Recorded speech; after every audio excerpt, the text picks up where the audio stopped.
Only in California, where the mayor's a dog, the best Indian food is at a gas station, and roller rinks never went out of style. You can grab Filipino food at a car wash and even learn to dive in prison. Welcome to California's greatest big stories. You know, it's really been a game changer having the mayor on my side. He also does out-of-town visits. It's really kind of a full-time job. Probably makes a better politician than most humans. Thank you so much for coming, Mr. Mayor. This dog is the mayor of a town in California, which raises a few questions around how a human politician can be replaced by an animal. In search of answers, we travel to Idlewild to shadow Max and his team. I, Max, do swear on my food bowl to faithfully execute my duties as Mayor of Idlewild. So fluffy, thanks for stopping. Let's begin with a brief history. Towns across America have been electing their pets into power for decades. The earliest recorded mayor was Bosco Ramos, a Labrador Rottweiler mix elected in 1981. In the 80s, a beer-drinking goat came to power in Lajitas, Texas. And from the 90s, mayors were popping up all over the place. But these small towns have one crucial thing in common. They're unincorporated areas, which means they have no official local government and no need for a real mayor. Animal elections have become a tradition to bring communities together, without politics. Frankly, we weren't convinced a dog was up to the job. But what we discovered with Mayor Max was truly unexpected. Hi there, nice to meet you. This is Mayor Max. Come on in.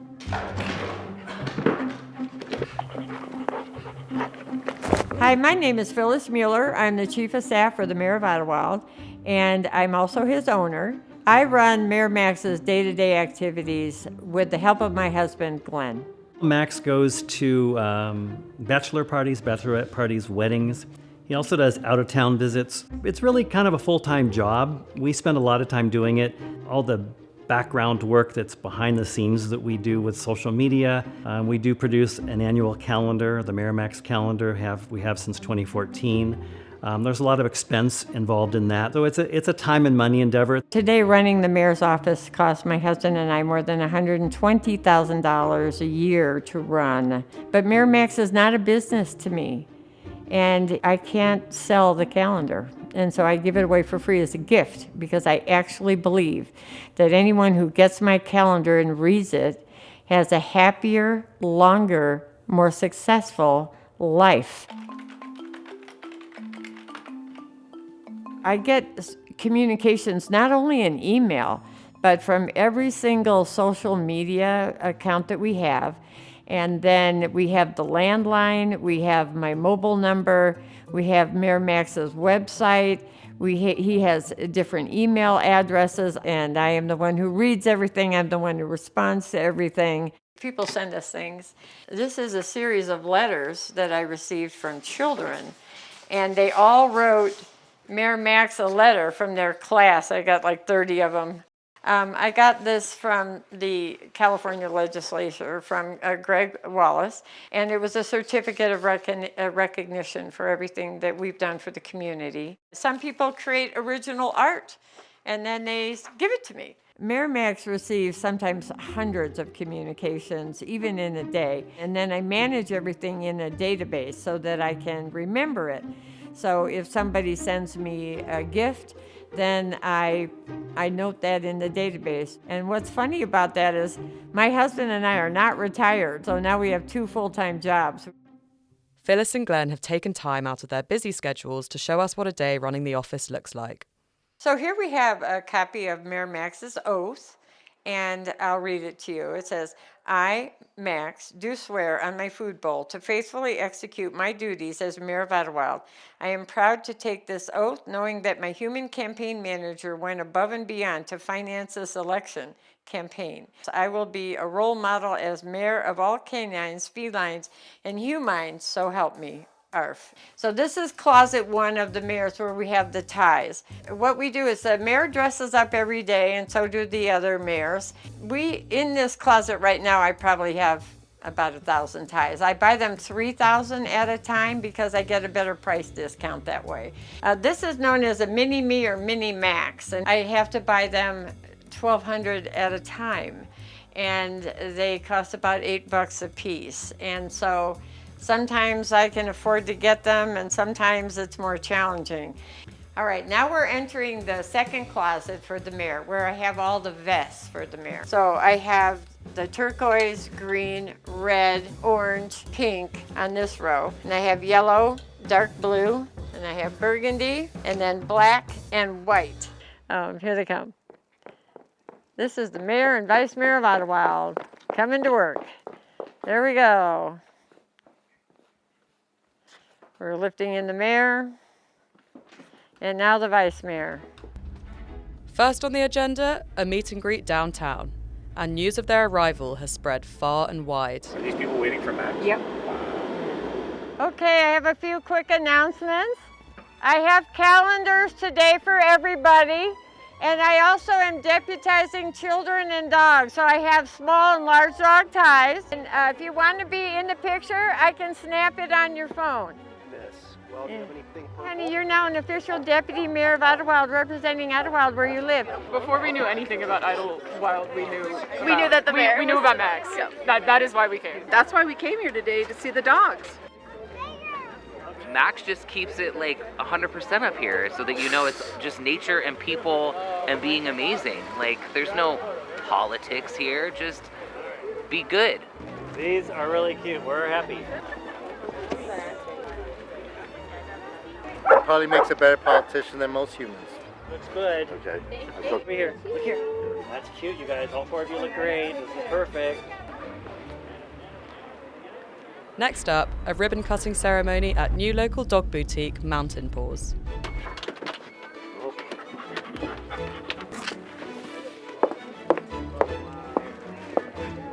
All right, we just need David and Diane up here. No eating your tie. All right. 2, 3. Yeah. All right. Oh, Yeah, keep going.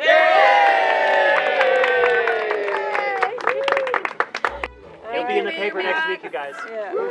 Being a new business owner, having a pet store in a town where the dog's a mayor, it's been, it's really been a game changer having the mayor on my side. He doesn't swing left or right. Let's just say that he's just in favor of everybody having fun.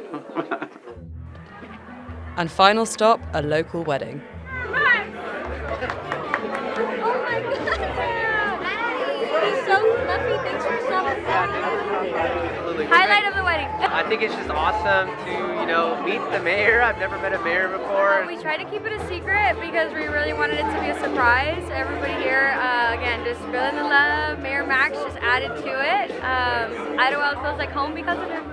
Phyllis and Glenn have been proud owners and chief of staff for 3 generations of Idlewild's mayors, as well as 2 deputy mayors and a vice deputy mayor. But it all started back in 2012 when the couple first moved to Idlewild. I saw an article in the local paper. I said, you're not going to believe this. The local animal rescue group is called ARF, or Animal Rescue Friends, and they decided that because we're an unincorporated town, we don't have any human politicians, we could allow people to nominate their dog or cat to run for mayors. It was limited to those 2 kinds of animals. And they thought everybody would vote with $1 per vote, and that would be the fundraiser. When I learned about the election, it did touch my heart like a religious experience, where I go, I'm going to win that election. I did not know it, and I'm competing with beloved business owners in many cases who really wanted their dog to be the mayor. And so I go, how am I going to compete with that? Phyllis entered Max into the race alongside 13 dogs and 2 cats. We campaigned hard. We put magnets on our cars that said Max for mayor. We had a couple of banners up in town around big pine trees. We went out and socialized with Max downtown regularly and got some local media presence as well. But my husband and I are also passionate animal rights activists. So I wrote a check for $10,000 to the animal rescue group, not knowing at all if that was going to help. And then the rescue called me one day and they said, hey, we just had a lady come in and ask how much is it going to cost to buy the election. And I went, oh no. Well, it turned out they were really wealthy. They can write a check for $1 million. And so I go, how much further am I gonna go and lose? So I did another 10,000. And the results came in. So it turns out she only wrote a check for $1,000. So we won the election in a landslide victory. Mayor Max took office and became so popular, the town extended his term by another year. But soon after the announcement, he tragically passed away. I was crying, but I'd have people crying. It would come up to me and just crying their eyes out. To cheer them up, I go, what am I gonna do to cheer up this town? And that's when I decided I'm gonna keep going. I'm gonna get another mayor. Phyllis and Glenn continued the legacy with Mayor Max II, Mayor Max III, and deputies Mikey, Mitzi, and Meadow.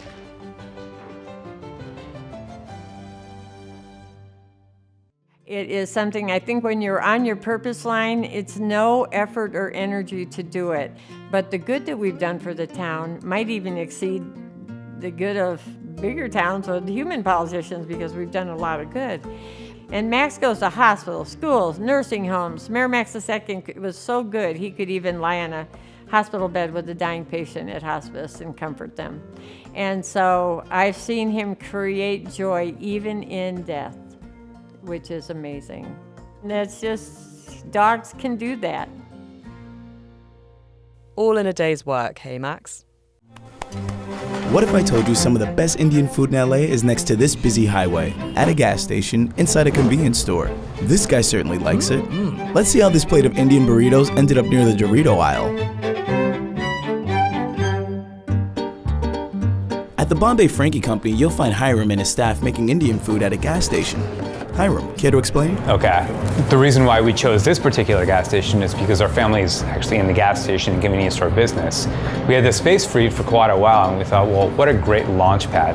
Traditionally, what you might find is unhealthy, non-fresh fare, and when you're coming across something that's not only fresh, but is true to the most raw ingredients. So when we start with that completely off-the-wall pairing, you're going to be starting from a really low point, so all you can go is high and higher, and we're trying to just set the bar really high.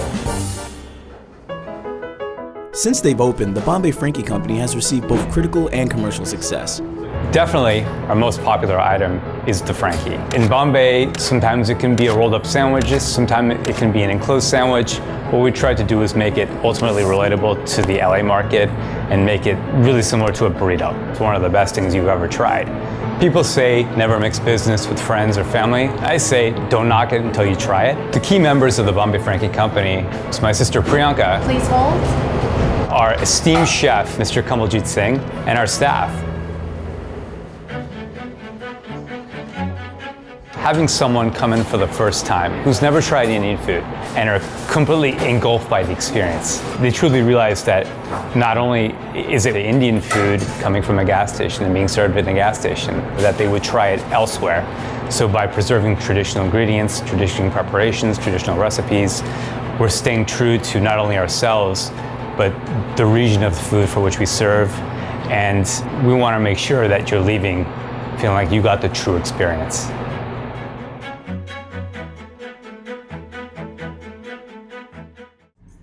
It's a rarity to go to a roller skating rink and find live music there. Most other roller rinks have gone digital, but head to Southern California and you'll find one of the last remaining rinks to employ a live organ player.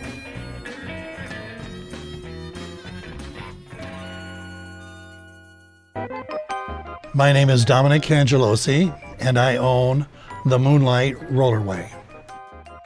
I've been playing roller skating music for 70 years. There are only about 10 or 15 roller rink organists left in the country. In the 40s and 50s, most of the rinks around the country used live organ music, and then when Elvis Presley and the Beatles all came into the picture in the 50s and 60s, most of the rinks around the country phased out the live organ to play recorded music. But not the Moonlight Rollerway. Wednesday through Monday, the Moonlight Rollerway plays recorded music, just like most roller rinks. But one day a week, Dominic gets to dust off his Hammond organ and throw back to a different time. On Tuesdays, I play from 8 o'clock till 10:30.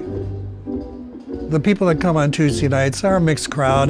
A number of the skaters are old-time skaters in their 70s and 80s who like to skate to the organ music. This place is special because it's been here for so long. It's a historical landmark. People have skated here through the years, met their boyfriends, girlfriends here, raised a family, bring their grandchildren. And it's something from the past that I just want to hold on to at least one night a week. I love coming here. I come every day, and I enjoy my customers. They appreciate it, and they like the music. I have no plans to stop playing the organ. I'll play it as long as I'm here. Thank you for coming, and hope to see you all real soon. Good night. Getting your car washed is normally a bit of a chore. But here in Northridge, people are getting more car washes than necessary, and that's because of something delicious lurking inside. They always say, "What? Inside a car wash? How come? What happened? How did you get here?"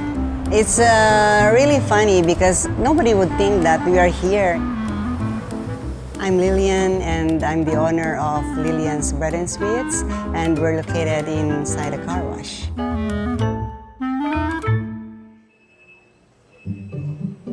Lillian opened her restaurant in the car wash for one simple reason. She knew that being located in a car wash would provide foot traffic and some new clients.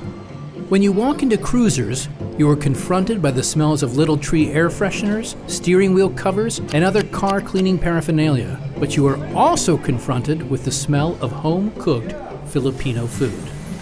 Filipino food is simple but delicious. We eat a lot of pork, chicken, and beef. And rice, of course. We cannot eat our food without rice.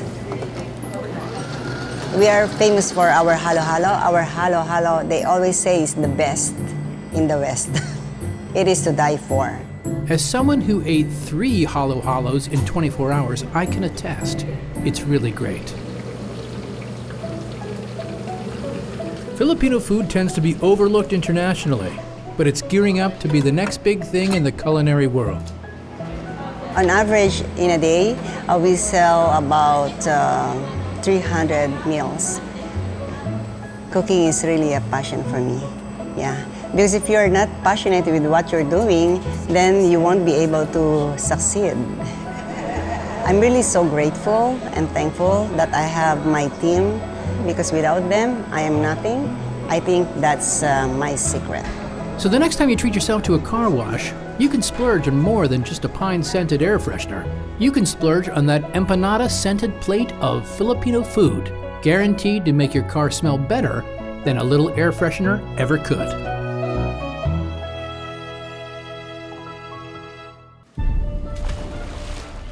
It's unique, right?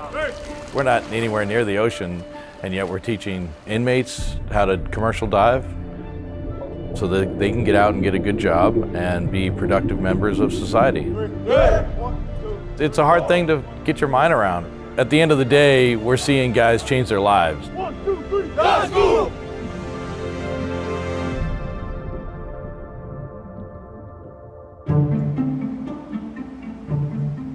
My name is Jeff Powers. I'm the lead dive instructor at the California Institution for Men. The Marine Technology Training Center is a commercial dive program run by Cal PIA within the prison. The dive school was founded in 1970. Hundreds of guys have graduated from the program since then. And the lion's share of our graduates are successes. Only 6% of our guys come back to prison. We have guys offshore in the oil platforms. We have guys working on ships in every port in the country.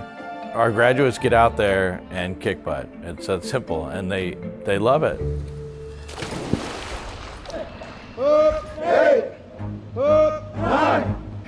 The program is 18 months. Physical training is a huge part of this dive school. These guys are here at 7 in the morning, ready to go. Then they start into their physical training routine. That usually involves lots of running, lots of calisthenics, lots of swimming. Everything is more of a challenge underwater. Projects have to be taken super seriously. They can be considered life or death, obviously. One of the biggest skills that a dive student's got to learn is just working on a dive station. It's founded on safety and teamwork. Naturally, we want our guys to be strong, but we also want our guys to be smart. Do we have a pretty good grasp on Dalton's Law? We spend as much time in the classroom as we do doing hands-on stuff. It's very important that my guys understand diving physics, diving physiology in depth. We approach the learning as a team, and we don't let guys fall off. Up and over. I've been in prison for about 11 years, and I have about 18 months left. My driving force for being here is I want to be more than just F84205. That's my inmate number. I want to be more than that. I want to prove to everybody else that I'm more than that. I'm a person, I made a mistake, but at least I can say that I gave it my all here, and I can step out of here and give myself a chance. I was in prison for 12 years, 9 months. I did 8 of those years at California Institution for Men, and I've been out of prison for 6.5 years. I didn't have any chances left. You know, one more mistake and this would have been my life forever. I feel every day that the life that I have now, I owe to this program. In some little way, everything I do as far as my skills, even skills I've learned since I've left here, it's all based on what I learned from this program.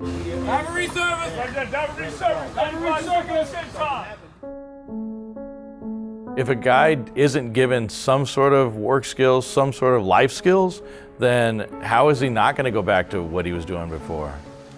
We give them a different chance. It's not for sure, but it gives them a good step up with those life skills to do something right. The skills we teach them here are going to make them good employees wherever they end up. That's pretty fulfilling, you know, that these guys can actually do something out of the training that I've been part of, so that's special. Great big story, we in here. Mama, we made it. Everybody always say that. I think this is better than my mom's. I think my grandma couldn't even do this. They think we got our grandmas cooking for us. No, this is us. We did that. Like, yeah, us young men. Trap is take risks and prosper. And that's what we doing in here. So that's what we eat, is Trap Kitchen. 15 shrimps in the bag, man. Trap Kitchen is a spot where you prepare products to be distributed underground. We just use that mentality with food. We're a full-blown catering service. And you also can order for delivery during the week. My team consists of myself and 3 other guys. I call them my brothers. My boy AWOL, DJ Kev, and Bad News. We're a small team, but we get the job done all the time, you know? I mean, we was always Crips and Bloods, you know what I mean? Doing that kind of stuff, of course, I'm getting arrested every other day for nothing. They shooting at us. So now, the only thing we worried about is some food burning up, like, or running out. That's it. I was talking to my mom. She's like, you gotta do something, son. I'm like, okay, well, what can I do? I seen the Cordon Bleu commercial on TV. I'm like, damn, that look kind of cool. I could probably do something with that. I know, like, you can make good money cooking. I moved to Vegas, started culinary school, and that's where I began to practice my craft, you know? He really came in here from Vegas. He like, bro, what we gonna do? Like, we need some money. I said, wait, we can sell some food. Through Instagram, I was like posting my food, and people was like, oh, that looks so good, that looks great. And I was like, okay, now it's time for me to offer this food to the streets. Like how a D-boy pushes dope, you know what I'm saying? And it worked. The key to our success, we never gave up, man. Every day, that's all I think about is how can we improve our company? How can we improve our food? How can we improve the taste? Even though we in the house trapping, I feel like it's a real restaurant.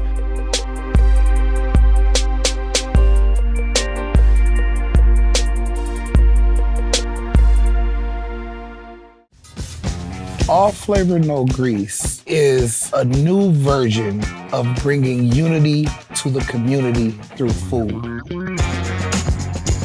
Nobody has died on the street, no gunfire within the last 5 years, for a fact. There's a ceasefire and a peace treaty going on from the consensus of food on 108th Street. My name is Keith Garrett, and I am the owner of All Flavor No Grease. And will you look at me the whole time? Okay. So will you just give that to me one more time? Okay. What's my next order? Chicken stick trip. All flavor, no grease actually started out of my mother's kitchen. The way my mother made a taco was lettuce, tomatoes, cheese, sour cream, ketchup, hot sauce. So that's the way I started. And then we transitioned into our food truck, which we are in now. The kind of food that I serve, I would have to put it under Americanized Mexican food. And the only reason why I say that is because I do serve tacos, burritos, quesadillas, and enchiladas, but I don't make them a traditional way. Like, no, it's a whole different feel and flavor, baby. It's ready.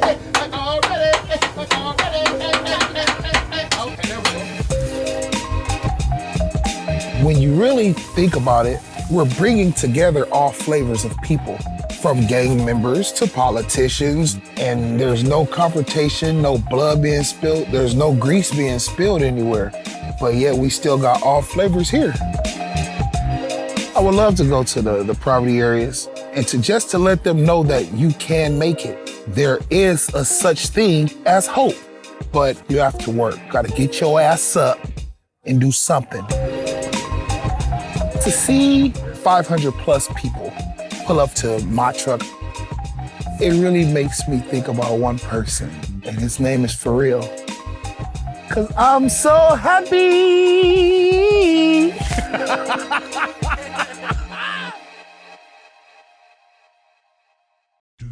This is a California roll, and it was probably invented in Japan. Wrong. Oh, California? Nope. It was invented in Canada. This is Chef Tojo. Hi, I'm Sous Chef Tojo. He helped make sushi one of the most popular foods in the US and Canada. But to understand this, we have to take a look back. It was 1971 and sushi wasn't popular. When it came to Japanese food, people only liked a couple things. Just people eat tempura and also teriyaki. Turns out, North Americans, they did not like seaweed. No way. Look, terrible, they said. Some people yuck, you know. So Tojo did something crazy. He wrapped the rice on the outside of the seaweed to hide it. In Japan, people, they busting me. Oh, this is a wrong idea. But people like it. And Chef Tojo, he did not stop there. Okay, everybody eat cucumber, avocado, and cook crab. Just I change this preparation. Just raw. So he rolled these preferred ingredients into one beautiful, amazing, cuisine-changing roll. I didn't call it the California roll. We call inside the roll. Word is, it got the name California roll because it was so popular with people who came to his restaurant from LA. And the roll made people think differently about sushi. It was some sort of gateway roll. People starting with California roll, oh, this is very good. Then smoked salmon and tuna, step by step. They love it. Chef Tojo's beginner roll was such a success, Japan's Ministry of Agriculture, Forestry, and Fisheries appointed him as the nation's goodwill ambassador for Japanese cuisine. And now, sushi is everywhere. Stickers on your notebook, USB drives, Play-Doh molds, wooden toy sets everywhere. Maybe not all thanks to Chef Tojo, but definitely partly.